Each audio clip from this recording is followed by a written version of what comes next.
morning and welcome to a special edition of the Business Brunch, where we are joined by three members and a familiar face to many of you, B4's Lorna Waterfield. So we've got Emma Easton of Business Bollocks, we've got Jessica Mason from Chapman Robertson and Moore, and we've got Kath Convery from ELS, or Explosive Learning Solutions.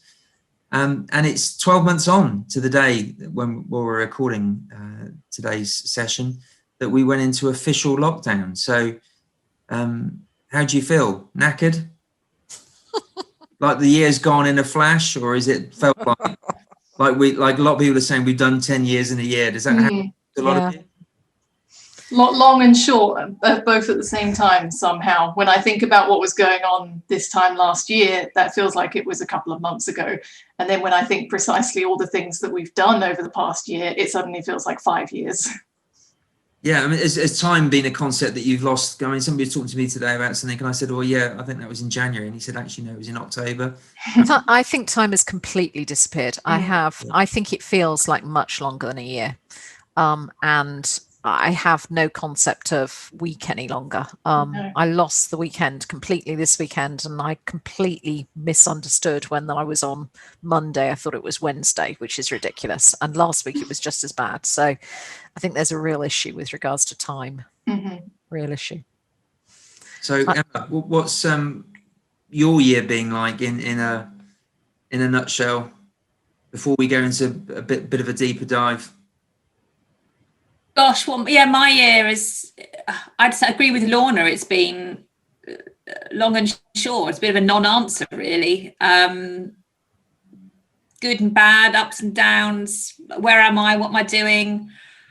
Homeschooling really didn't help with differentiating weekdays and weekends, because just, everyone's at home all the time. Working from home's blurred those boundaries. So a bit of a roller coaster. I mean, they say we've all got a book in us, so I'm sure we've got a library full, haven't we? After the last year, I probably wouldn't have been capable of writing a book last year, but this year I've got a lot of content for it. Jess, do you feel the same? Yeah, and I think it's been really sad, because if I look back and I think, oh gosh, I haven't seen those sort of certain friends that live further afield, family that live further afield. I haven't seen those, and that's really sad. It's not the same on sort of FaceTime or Google Meet, on anything like that. And it's really, that's been really tough, sort of having that interaction with people. And I think, yeah, sort of seeing my nan at the weekend, I sort of from a distance, but she's absolutely dying to see her great grandchildren. And I've sort of done the right thing and kept them away. And that's sort of really sort of been the toughest, I think. There's been so much change, but sort of not having that support network there, some people, is really tough. Will you all be honest in how much you've observed the guidelines? I mean, you probably hear a lot about people that have strayed over the lines. I'm sure you have all abided by all the different rules, but you must hear stories of people that have just completely flouted. I mean, we see it, don't we, every day? I think people are testing the boundaries. Some people change the rules slightly to fit them and for convenience. And to be honest, in certain circumstances, I don't blame them. If I hadn't have seen my nan for a whole year, she might not be around for much longer, and I might regret that for the rest of my life. So I can see both sides in some cases. I'm just seeing some sort of social media footage from that my kids get on their phones, and sort of the amount of parties and people in those parties. It's sort of beggars belief sometimes, but it's just difficult to get through sometimes, isn't it? I mean, just for me, when I've popped down to the local garage to get, milk and bread and whatever, and I'm there and I'm masked up and I'm distancing, and there's asthma in my family, so we've been really, really cautious. And there's people going in there, like, maybe you didn't grasp it in lockdown 1, and maybe you had an aberration in lockdown 2, but for goodness sake, this is the third lockdown. How can you not understand to wear a mask? I don't understand. There's people in queues close to each other. They clearly haven't come in the same vehicle. And maybe if you haven't had a bereavement or an illness from COVID, maybe it hasn't struck home, but there are still people I think that's being really sensible. really interesting, Emma, because I just am observing completely the opposite. Maybe it's just that I'm not going anywhere that are people doing that. But everybody that I see is, sticking to the guidelines. I mean, I see too much traffic on the road. I live quite close to the A34, and there seems to be an awful lot of traffic on the road for me. But no, on the whole, I mean, we're still getting a lot of phone calls for people asking for us to help. I don't go anywhere apart from, certain local shops, and everybody's abiding by the rules there. Work, we've transitioned completely into a completely different way of working. No, I think on the whole that where we have been is stayed completely within the rules. But maybe it's just, it is partly, I guess, where you're going, isn't it? Sorry, Karen. I do think that there's too much traffic on the road. I can't quite get my head around how the A34 is quite as busy as it is. But I was on a bike this morning and the roads were empty. So I don't know. I guess it depends on the time and where you're going. Yeah, that's what I was going to say. I think a lot of it depends on where you are, because Emma, if you're seeing places where people are getting away with not being socially distanced and not wearing a mask, then it's because that place is letting them get away with it.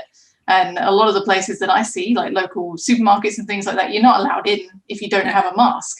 So if they're allowing people to get away with it, obviously you're going to see a lot more people doing it there. So I think a lot of it is down to the venue itself as to how strict they're being.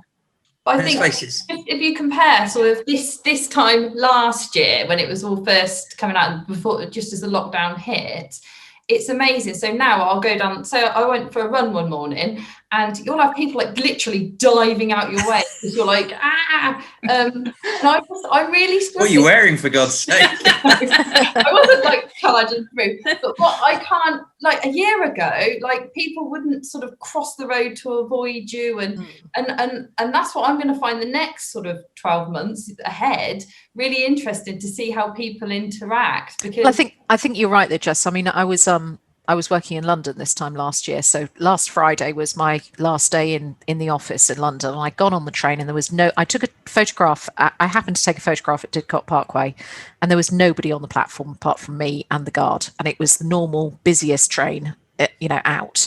And I had a bike, and I've got an electric. And I got to the other end, and I cycled through London. And it was empty. And I got to the office, and there were 3 or 4 of us in there. And by lunchtime, we'd all decided we need to go home, and we went home. Again, there was nobody there, and there was nobody coming back. But I went down to the train station to see a friend the other day, and it was much, much busier on the road now. So you have gone this full cycle, haven't you? So it is strange, because I think we were almost in denial in January, February last year. We could see this thing was coming, but it wasn't going to happen to us. It wasn't going to impact on us. And for us as a business, March came along last year, and literally it was like, empty chasm in front of us. It was like, where's all the work gone? What's going on? So that was really, our international work instantly disappeared. People's reactions to a whole host of things changed straight away, which is really, I thought, was fascinating, looking back on it. But for me, to go back to your original question, Richard, it feels just so long ago now.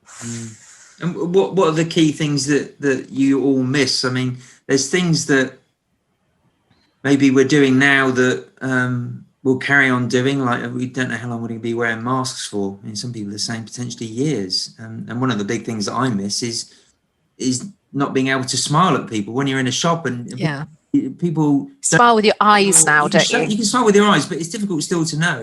And I want someone to know that I'm not annoyed they're in the way. I want to smile at them and go, that's okay. And things like that you can't communicate with your eyes, and smiling and being smiled at, I suppose, is one thing that's been wiped out of our lives, hasn't it? I hope the use of masks continues for when people are sick, like if they have the flu or they have the cold, because imagine not having cold season every year because people are being sensible and covering up. And in Asian countries, that's common to just wear a mask if you're sick, and then you stop plenty of other people getting sick. And I don't really see any reason why that couldn't become a thing over here. not the constant use of masks, but if you're ill and you're going to spread something. Well, I think we've not had presentism, have we, during the whole period? So it's if you've not been well, then it's been reasonable to just not be at work or in work, whatever that looks like at the moment. So that has been a big, big difference. And you know, the stats on the flu has just it's been incredible, and that's just because people aren't forcing themselves to go in when they're ill. So that has made a massive difference, I think. So going back to the question about things that you'll miss, you do miss, Emma. I miss that the interaction with friends, and like we were saying just now, Zoom and Google Meet is not the same. You know, in a year, so many friends have had challenges, and I'm a huggy person. I just want to go, oh, look at my mates, you know, and I want to sit there and have a gin with them or a glass of wine and be able to. It isn't the same on Zoom. It feels like we're kind of getting a bit used to it though. And we're having like, you know, catch ups, like, how's it going? Oh, I don't know. We'll be sitting there and I'll be on my water. But it's not the same. I definitely miss hugging people, and I definitely miss my family. I have, you know, I'm here, my husband's here, and my kids are here, but I've not seen any family. They're all far flung. My mother-in-law is in France. We can't get to see her. The prospect of getting to see her is slim. My dad's on the south coast. And not necessarily in the greatest health. So there's all that anxiety about what does that mean for elderly relations, and so I just family, friends, ability to plan. Definitely. You know, plan. With your military background, and that's sort of pretty. Well, just simple things like plan to go out for a drink, plan to go for a meal. The ability to plan.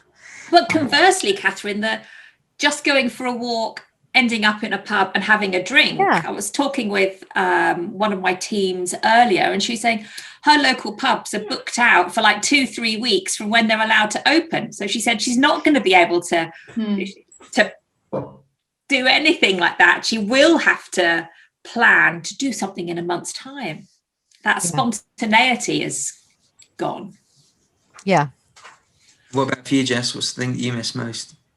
I was going to say actually sort of plan something in to look forward to. And I had done that last year, and a load of things have been moved and cancelled again. So I've kind of given up now, and people are saying, oh, are you booking a staycation? No, I'm not, because I don't want to be disappointed again. I don't want to tell the kids, we've booked something to take you away. Or so we're kind of just going to have to play it by ear, I think.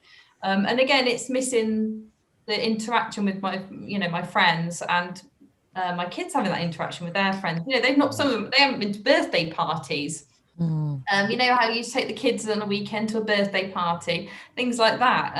They haven't been able to do, and we haven't been able to celebrate special occasions, 60th birthdays and things like that, which is a real shame, because that's something we would have done, sort of had a big family get together, and haven't been able to do that, and I can't see that happening anytime soon either. So it's interesting actually when you think about the sort of long-term effects of this, and what your kids might think going forward. So, well, I never celebrated that, so why should we celebrate it now? And what is going to be that we haven't done over the past year, because people have gotten out of the habit of celebrating. I'm not saying it will all fall away, because I'm sure there'll be loads of celebrating, but some things might stick, mightn't they, for the worse? Lorna, what about you? What about big thing that you've missed? Obviously coming into the office and seeing my beautiful face. Obviously, I miss the puppies. I want to see them again.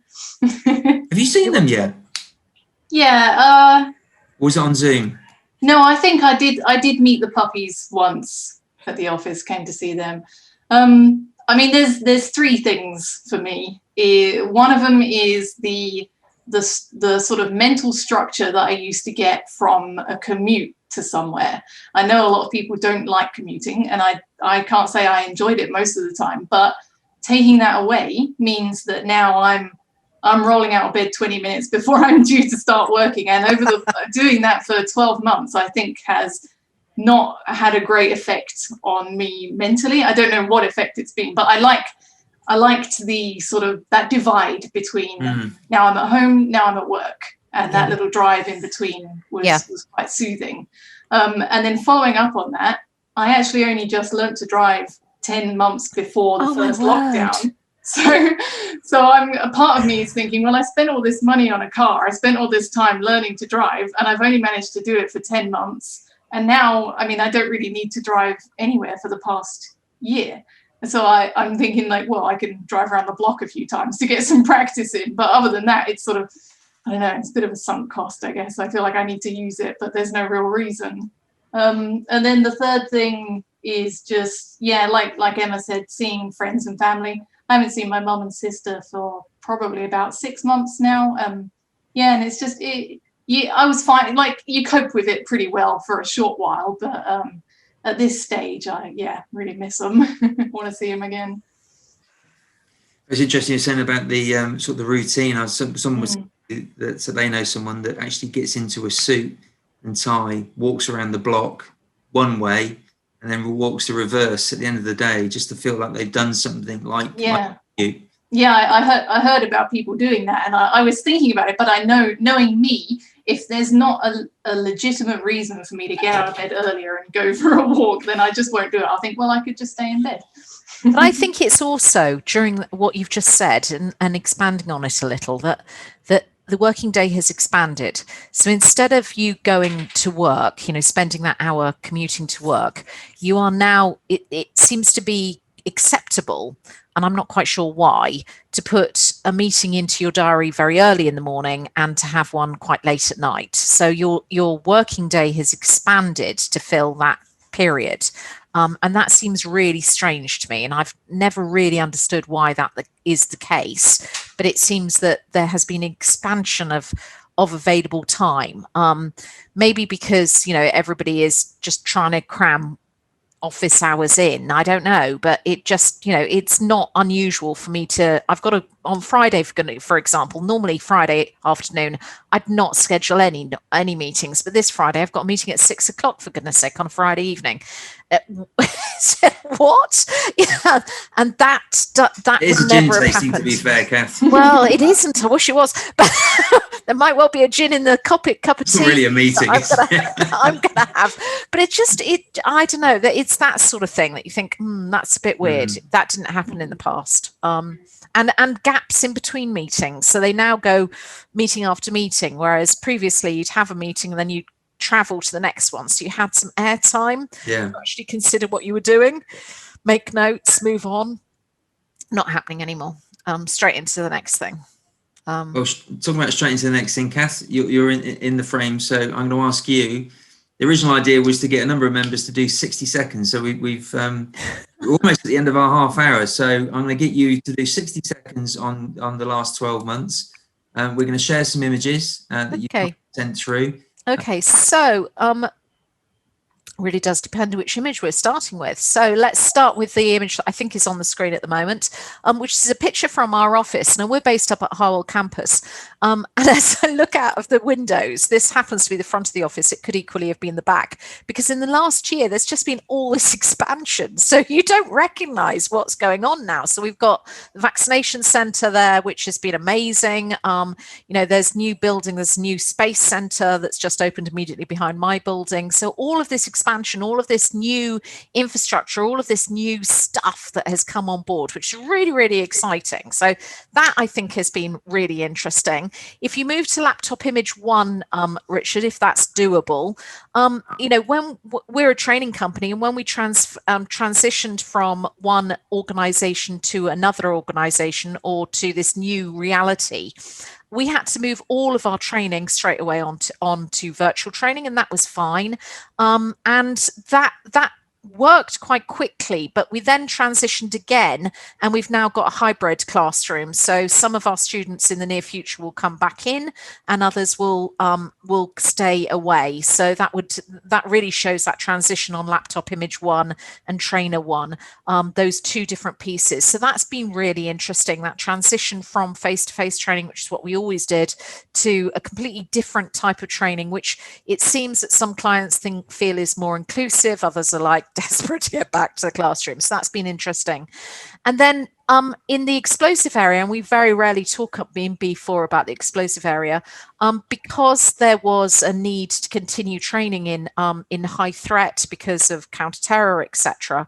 We've continued to work in that space. So we've done a whole host of training over the last year, supporting the military and the police with regards to training in that space. So again, you know, there was no change there. So in some ways, no change at all. But all of our international work just collapsed. So big, massive change there. We moved into a brand new capability area. We started an endpoint assessment organization during lockdown. Some of me thinks that's completely mad. So we went from this position where in apprenticeships, they've now got an apprenticeship provider and an assessment organization, and we're this assessment organization. So this division, so you don't have the same people teach as you have test. And we're one of these organizations. So we've worked very, very hard on bringing that up, and that's been very exciting. And then finally, we've done a whole host of corporate social responsibility work. So this time last year, about a month ago, I set up an organization called Harwell Helpers in the local village of Harwell.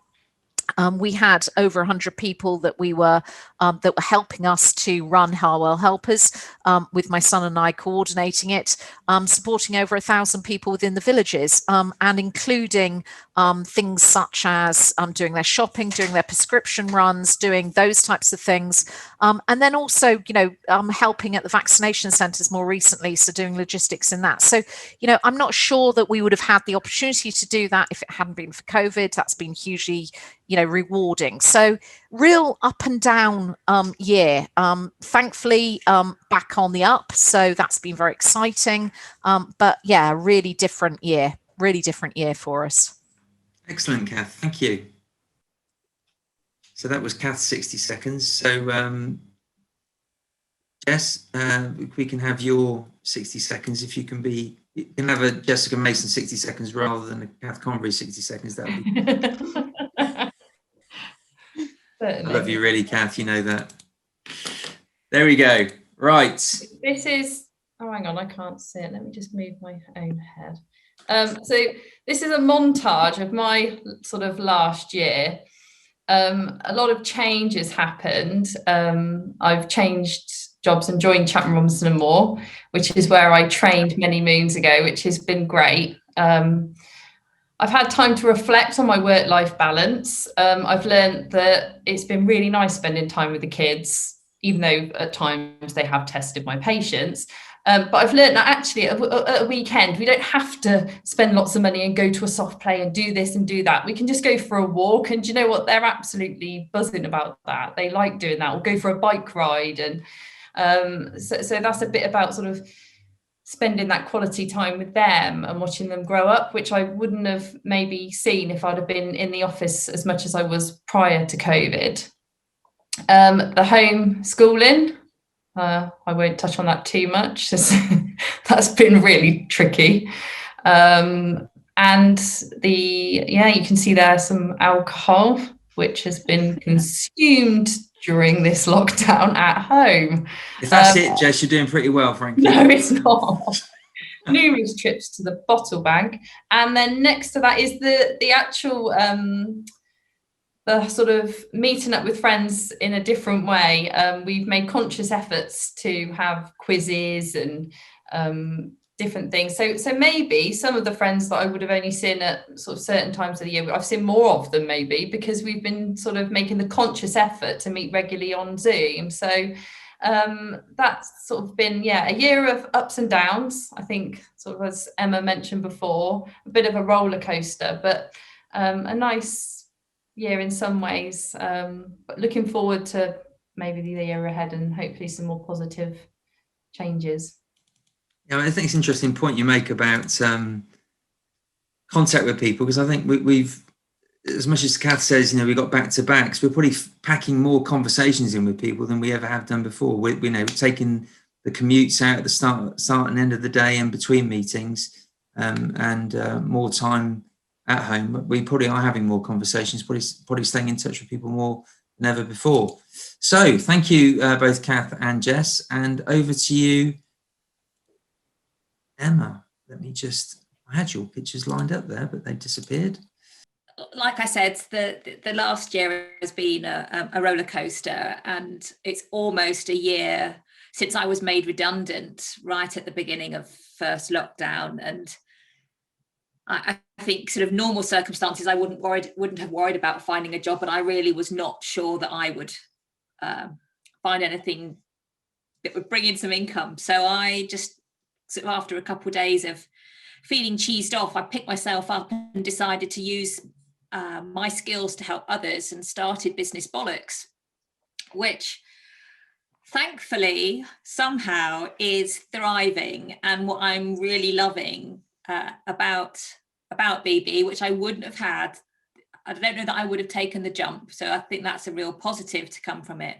What I'm really enjoying is helping my clients get back to enjoying why they got into work, whilst they're also building their businesses. And these earrings came today from a client in yellow, on brand. What a lovely thing to get from a client. So I must be doing something right. And then something that's really stood out for me is if all that wasn't enough, I've been working with a brand called Snora Pharmacy, and I undertook a sleep test with them. They tested a new service prior to a UK rollout, and I found out that I had obstructive sleep apnea, which is when you stop breathing at night. But like many women of a certain age, I didn't have the usual symptoms of sleep apnea. So I wasn't snoring, and I didn't have the tiredness that guys would normally experience. And so working with them, I'm working with a sleep-trained pharmacist, and I've embarked on a weight loss program. And you can probably see from those pictures, just from October through to now, I've lost, actually as of yesterday, 4.5 stone.